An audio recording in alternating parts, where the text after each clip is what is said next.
Welcome back. Today we're looking at the Samsung Frame TV. This is a popular TV because it has the picture frame, looks like a picture, and a TV combo. Pretty cool TV. And this is a 50-inch model. It's going on this brick wall here. But let's look at the back of the TV.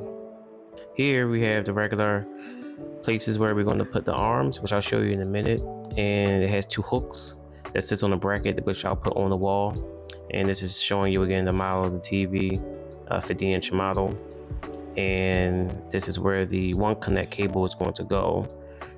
The One Connect box connects all the components to the TV, HDMI, Ethernet, USB, etc., as well as the power.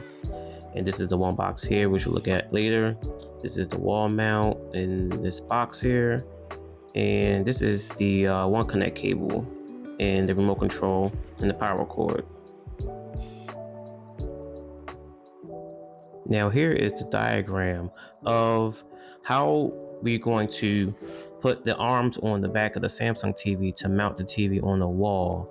It's pretty laid out, it's numbered, and it gives you an order of operations of how you put the arm hooks on first, the two left and the right, and then it goes down and show you how to put the arms on the wall. There's two parts, and this is a little template that it gives you that you can put on the wall with tape, and you can kind of just make marks so you'll know where to put these arms that sit on the wall. There's a left and there's a right. So they did a pretty good job of laying everything out and putting the numbers there for the size of the TV. And as you can see there, you can tape it up on the wall. It's pretty cool, and you can just mark it.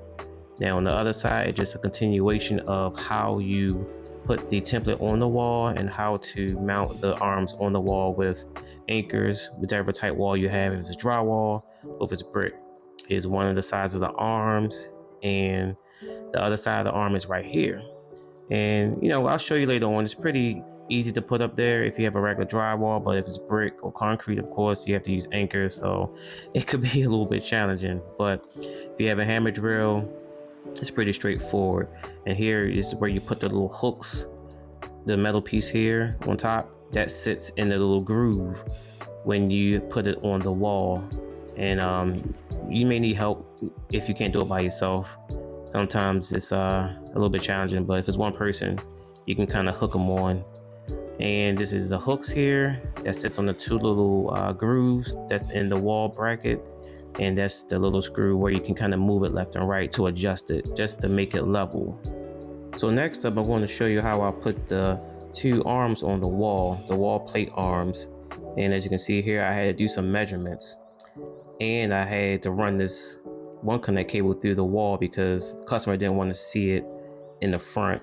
So luckily I had a big enough hammer drill to make the hole big enough to fit it through. It took me about a good 20 minutes. But here you see I got them measured out. You have to use a ruler and kind of work backwards to see how high the TV is going to be on the wall. Try to find the midpoints and then put the brackets up based on that. And this is behind the One Connect box. You see the HDMI ports, coax, we have a cable TV box, and Ethernet. And it's just going to sit in the cabinet right here. So it's hidden, and the power is here to plug it up. And this is the TV on, and it's a beautiful picture. Samsung as always. Here we're just going through the prompts to set up by remote control, and you can go through this process. You don't have to have anything plugged in. So we're gonna get this bad boy up and running.